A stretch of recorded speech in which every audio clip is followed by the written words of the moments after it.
भारत में हो क्या रहा है? भारतीय जनता पार्टी को आलोचना से, मजाक से, व्यंग से इतनी एलर्जी क्यों है?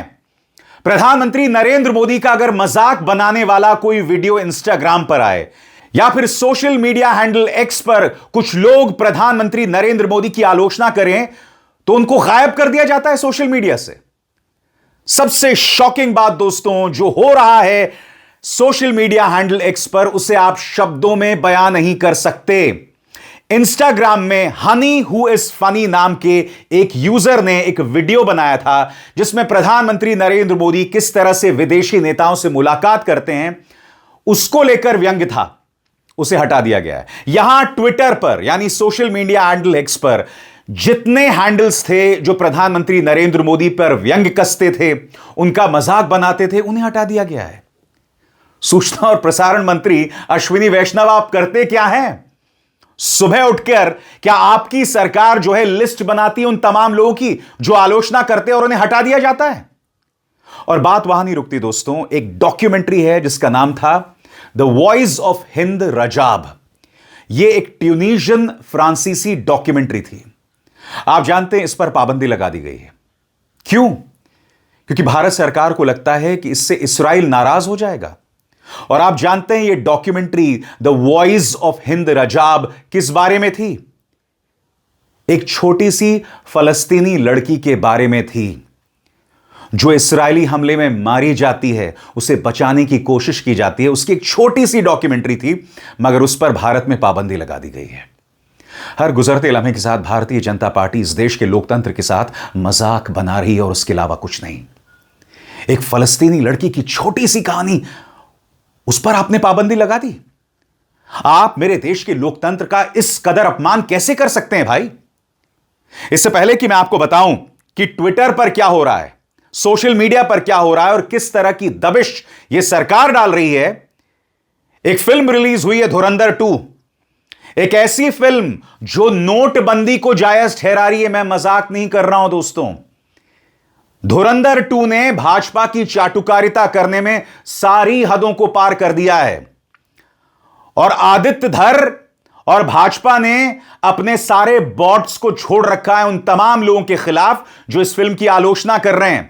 यानी कि इस सरकार को धुरंधर 2 का झूठ स्वीकार्य है, उसकी हिंसा स्वीकार्य है, उसका जहर स्वीकार्य है, मगर एक छोटी सी फलस्तीनी लड़की की कहानी, एक डॉक्यूमेंट्री जो रिलीज हो भी जाती तो कोई भी नहीं देखता, उस पर तुमने पाबंदी लगा दी है।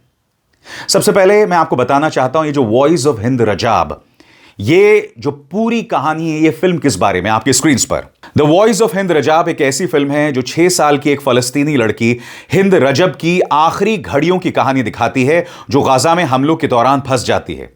कहानी 29 जनवरी 2024 की है। एक बच्ची कार में फंसी होती है और मदद के लिए फोन करती है। उस कार में उसके परिवार के बाकी लोग मारे जा चुके हैं।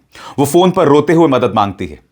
फिल्म कैसे दिखाई गई है? फिल्म में ज्यादातर ध्यान उन लोगों पर है जो फोन पर उसकी मदद करने की कोशिश कर रहे होते हैं, जैसे रेड क्रेसेंट के कर्मचारी और मेडिकल टीम। वे उसे बचाने की कोशिश करते हैं लेकिन बीच में कई रुकावटें आती हैं और आखिरकार हिंद रजब की मौत हो जाती है। यह डॉक्यूमेंट्री उसके बारे में थी दोस्तों, मगर भारत ने उस पर पाबंदी लगा दी है। क्यों? क्योंकि इस्राइल नाराज हो जाएगा और फिर इस सरकार को तकलीफ होती है जब इसके आलोचक यह कहते हैं कि प्रधानमंत्री नरेंद्र मोदी जो हैं वो ट्रंप और नेतन्याहू की ही सुनते हैं। कांग्रेस के नेता और सांसद शशि थरूर ने इसकी सख्त लफ्जों में आलोचना की है। उनका बयान, उन्होंने कहा कि यह लोकतंत्र का मजाक है, यह भारत के ब्रांड को कमजोर कर रहा है। अरे भाई, हम लोकतंत्र हैं, एक बुनियादी आजादी है, एक डॉक्यूमेंट्री से आपको इतनी तकलीफ? और सबसे बड़ी बात, सोशल मीडिया के अंदर कई हैंडल्स पर पाबंदी लगाई जा रही है। कार्टूनिस्ट राकेश रंजन और सतीश आचार्य के जो कार्टून्स हैं ट्विटर पर, एक्स पर, उससे हटाया जा रहा है। एक्स संदेश दे रहा है कि हमें फरमान आया है कि हम आपका यह ट्वीट हटा रहे हैं। कैरेवान का एक जो ट्वीट था उससे हटा दिया गया और उसमें कैरेवान खुद कुछ नहीं कह रहा था। कैरेवान ने महज इंडिया टुडे के इस आर्टिकल का जिक्र किया था जो 2014 से पहले छापा गया था, जिसमें प्रधानमंत्री नरेंद्र मोदी को एक तरह से नफरत का नेता बताया गया था और ट्विटर ने इसे भी हटवा दिया। सबसे बड़ी बात, ट्विटर के अंदर कई हैंडल्स को हटाया जा रहा है। यूट्यूब चैनल 4 PM उसे बंद कर दिया गया है। मैं नहीं भूला हूं कि एक और यूट्यूबर है जिनका नाम है श्याम मीरा सिंह। वो उत्तर प्रदेश में लोगों से बात कर रहे थे गैस की किल्लत को लेकर। यूपी पुलिस ने उन्हें घेर लिया। कांग्रेस इस पर प्रहार कर रही है। क्या कह रही है कांग्रेस, आइए सुनते हैं। Several YouTube channels have been demonetized, they've been shut down. 4 PM has been shut down for a second time. A prominent YouTuber was reporting on gas supplies. He was arrested by the Noida police. Several Instagram accounts are banned in India. Several Instagram reels and content are deleted as per the government's wish and will. Several Facebook accounts are withheld. And that's happening all across the board. And this is really the new trend. This is a tweet that Caravan putting out their old cover, Hero of Hatred. The government is so sensitive that they wanted this tweet to be deleted of an old cover. What are you so scared of? Are you not the hero of hatred? I thought you wear it as a badge of honor. This is a new trend. The government will first block content, delete content, and will now block accounts altogether in India. And this is being done by none other than Ashwini Vaishnav, Ministry of Electronics and IT, and the other ministry that he heads, which is Ministry for Information and Broadcasting. They issue orders at the behest of 69A of the IT Act, and this forces social media platforms to delete or to withhold accounts that have been asked for. So 3, 4, 5 perhaps bureaucrats sitting in this government will decide what will be posted on social media, what is acceptable, what is not acceptable. Anything critical of the Prime Minister will have to go. I am sorry. This cannot continue. And this is happening across the board. Several of my colleagues have received mails. I have received about 11 odd mails in the last few days. And to my mind, this is the biggest attack on the freedom of speech and expression guaranteed to us by our constitution. And the reality is Mr. Ashwini Vaishnav has failed on every front, other than making good reels. Even when people are dying in railway accidents, what good is he? And which is perhaps why we see him blocking content, deleting content, withholding accounts. Congress पूछ रही है प्रधानमंत्री से कि प्रधानमंत्री आप इतने बड़े कायर क्यों हैं? आपको आलोचना से इतना डर क्यों लगता है? सुप्रिया सुनेत। सवाल मोदी जी से है, सवाल आपसे है, क्योंकि आप इस देश के प्रधानमंत्री। आप इतने कायर क्यों हैं? आप 2 शब्द आलोचना से बिफर क्यों जाते, इतना डरते क्यों हैं आप? आपको आलोचना से इतनी दिक्कत क्यों है? आप ऐसे घटिया काम करते ही क्यों हैं कि आपकी आलोचना हो, आपसे सवाल पूछे जाए? और इसी मंच से मैं एक और सवाल पूछना चाहती हूं। मेरे बड़े सारे बहुत प्रिय साथी हैं मीडिया के और बहुत अन्य जगहों पर, जो कहते हैं आप लोग क्या लोकतंत्र खतरे में है, डेमोक्रेसी इज इन डेंजर कहते हैं। आज मुझे इस बात का जवाब दीजिएगा कि अगर एक सोशल मीडिया पोस्ट पर सवाल उठाने से आपका सोशल मीडिया अकाउंट ही बैन कर दिया जा रहा है, तो लोकतंत्र खतरे में है या नहीं है?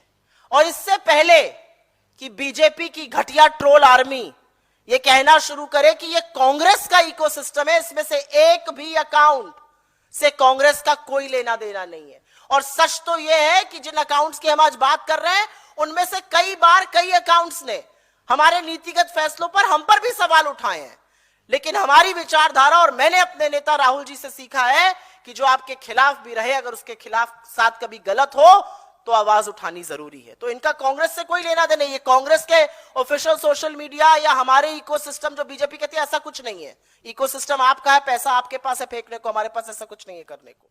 सुप्रिया सवाल पूछ रही कि रुपए की इतनी खराब हालत है, उस पर ध्यान देने की बजाय आपका ध्यान है कि जो भी आपका आलोचक है उसे दबाया जाए, उस पर फर्जी केसेस किए जाएं, उसके घर पर दिल्ली पुलिस की रेड मारी जाए, इनकम टैक्स और ईडी द्वारा उसे परेशान किया जाए, असम सरकार उस पर देशद्रोह का केस लगाएं, गौतम अडानी उन पर आपराधिक मानहानि का केस करें। भाजपा का प्रवक्ता गौतम भाटिया, जो खुद बगैर पजामे के बैठा होता है अपने घर में एक टीवी शो के दौरान, वो हम पर मुकदमा करता है और उस मुकदमे का सामना हम अदालत में कर रहे हैं।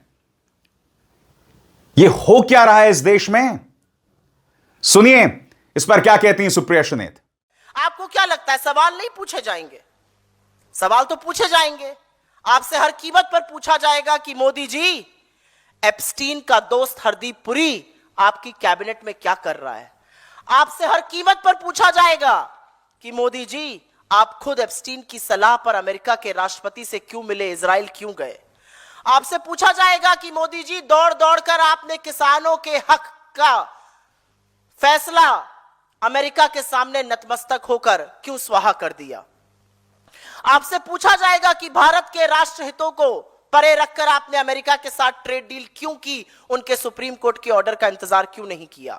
आपसे पूछा जाएगा कि आपने अमेरिका के आगे आत्मसमर्पण, नतमस्तक और सरेंडर होने का काम क्यों किया है। आपसे पूछा जाएगा कि हमारी एनर्जी सिक्योरिटी को अमेरिका के सामने गिरवी रखकर हमारी संप्रभुता पर आपने सवाल खड़ा करवाने का काम क्यों किया है।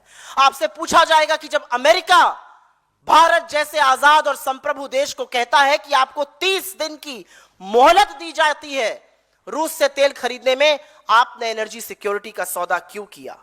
आपसे पूछा जाएगा कि खाड़ी में युद्ध शुरू होने से पहले आप 48 घंटे पहले इजराइल में क्या कर रहे थे। क्या मामू बनाया आपका इजराइल ने? आपके रहते हुए युद्ध पे सारी तैयारियां शुरू करी। आपको, आपके मंत्रालय को, विदेश मंत्रालय को, आपकी खुफिया एजेंसीज को उसकी भनक नहीं लगी। यह सवाल आपसे पूछा जाएगा। आपसे पूछा जाएगा कि गैस की भारी किल्लत, लाइनों में लगे लोग और अभी तक 2 लोगों की मौत की जो खबर आई है उस पर आप चुप क्यों हैं। आपसे पूछा जाएगा कि गैस सप्लाई की प्लानिंग क्या थी, लफाजी करना था। आपसे पूछा जाएगा कि आखिर हमारे पुराने मित्र से हमारे संबंध इतने खट्टे क्यों हो गए कि चिरौरी कर करके देश के लोगों के कारण 2 शिप निकल कर आए, अभी भी 22 अटके हुए हैं।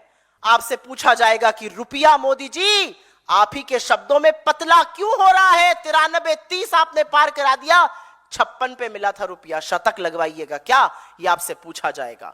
आपसे पूछा जाएगा जब चीनी टैंकर सामने खड़े थे और नेतृत्व की जरूरत थी तो आपने आर्मी चीफ से यह कहकर जो उचित समझो वो करो, पल्ला क्यों झाड़ लिया।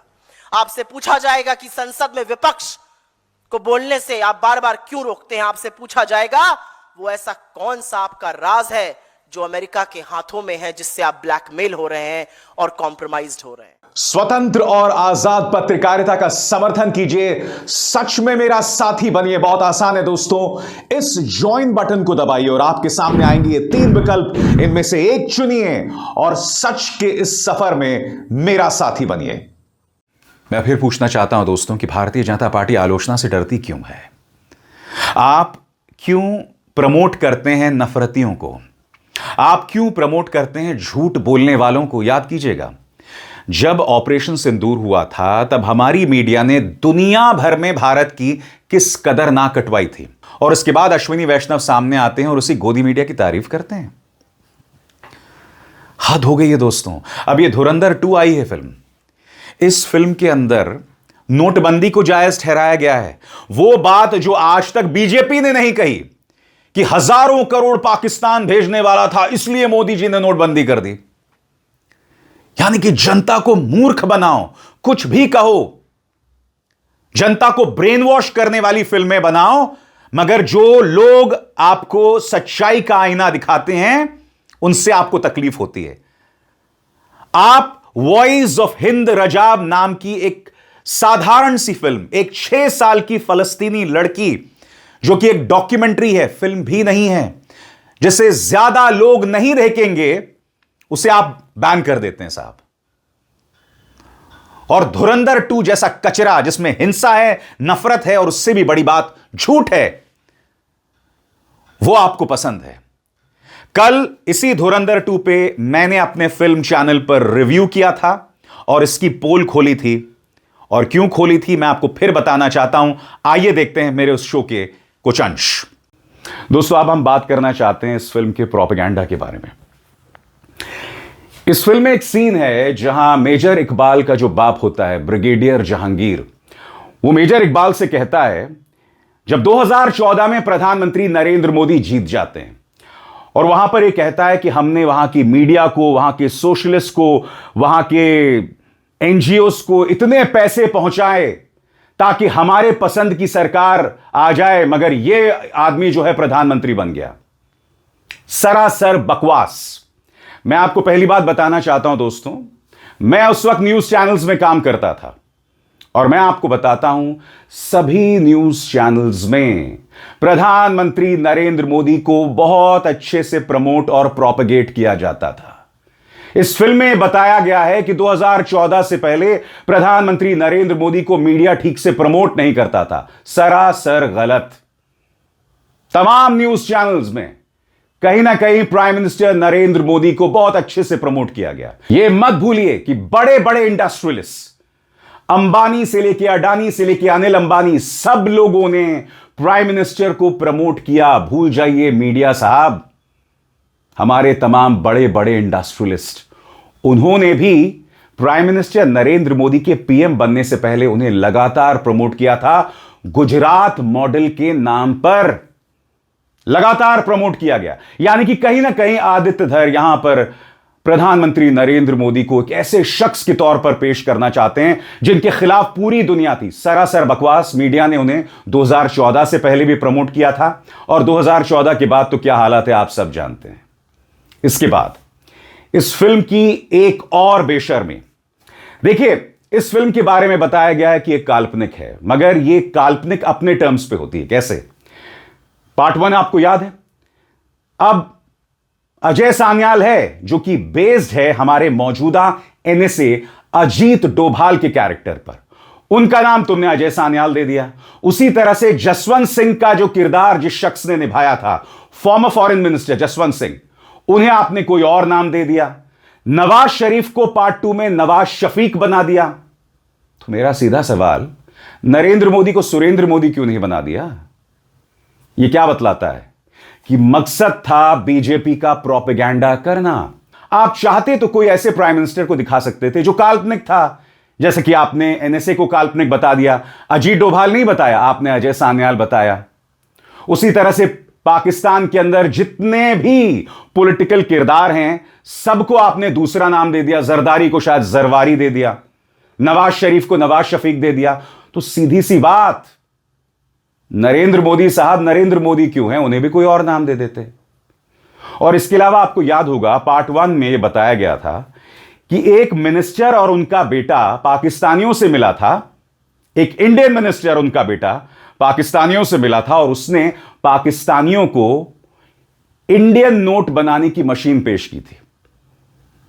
और अजय सान्याल का जो किरदार है, जो माधवन ने निभाया है, वो कहते हैं कि एक मिनिस्टर ने ऐसा किया है और जब नई सरकार आएगी तो हम देखेंगे हम क्या कर सकते हैं।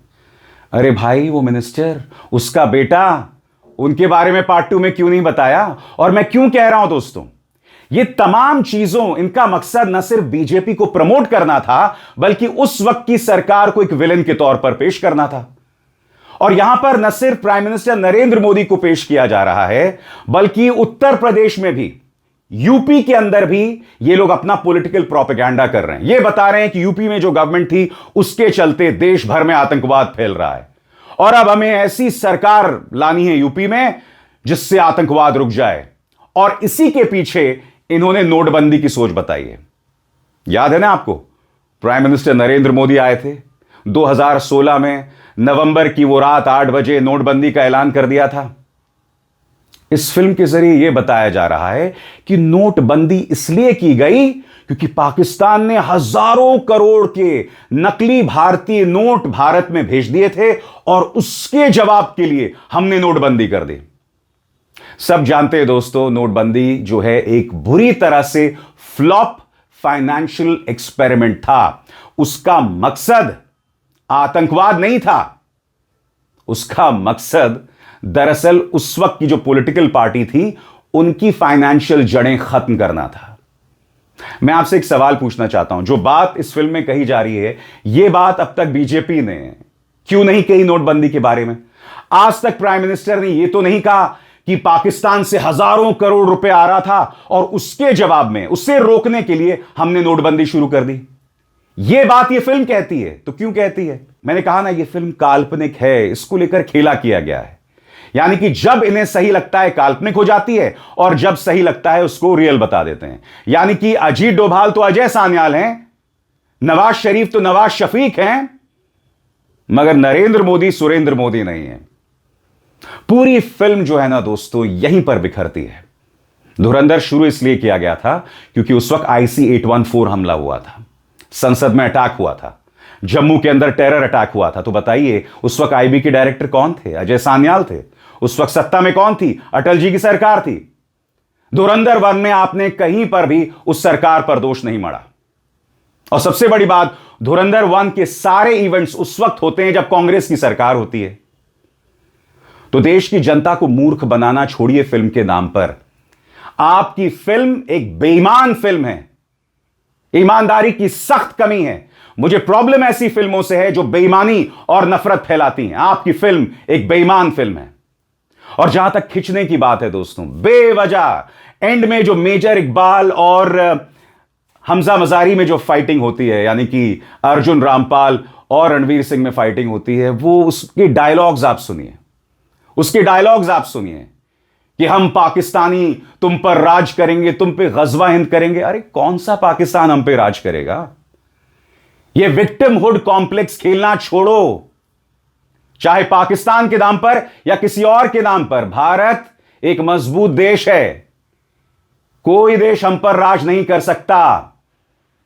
1971 में हमने पाकिस्तान को 2 फाड़ कर दिया था, 2 टुकड़े कर दिए थे। यह है मेरे देश का दम। और सबसे बड़ी बात, इस कदर की बेशर्म फिल्म है कि 1971 में भी ये हिंदू मुस्लिम करते हैं। उसमें भी बताया गया कि हमने हिंदुओं ने ऐसा किया। नहीं साहब, 1971 हिंदू मुस्लिम के बारे में नहीं था। 1971 में भारत ने अमेरिका को लाल आंख दिखाई थी। अमेरिका ने हमें धमकी दी थी कि अगर भारत पीछे नहीं हटा तो हम भारत पर अटैक करेंगे। मगर इंदिरा गांधी को परवाह नहीं थी, बिल्कुल परवाह नहीं थी। मगर आप इतने बेशर्म हैं आदित्यधर कि आपने 1971 एक महान युद्ध को भी हिंदू मुस्लिम करने की कोशिश की। यह आपकी विरासत है। जैसे मैंने कहा ना, इस सरकार को आलोचना नहीं पसंद है। इन्हें आदित्यधर, विवेक अग्निहोत्री जैसे चाटुकार पसंद हैं। इन्हें अक्षय कुमार, अजय देवगन ये चाटुकार पसंद हैं। इन्हें वो बॉलीवुड पसंद है जो इनके सामने घुटने टेक रहा है। मगर हां, आज की तारीख में कोई ऐसी फिल्में नहीं बनेंगी जो सच्चाई दिखाएं। 2014 से पहले तारक मेहता का उल्टा चश्मा भी उस वक्त जो समाज में चल रहा था उस पर व्यंग्य कसता था। 2014 से पहले हमारे व्यंग्यकार आसानी से मंच पर खड़े होकर सरकार की बखिया उधेड़ते थे। याद है आपको, नोटबंदी पर AIB ने एक सटायर बनाया था, एक मजाक बनाया था।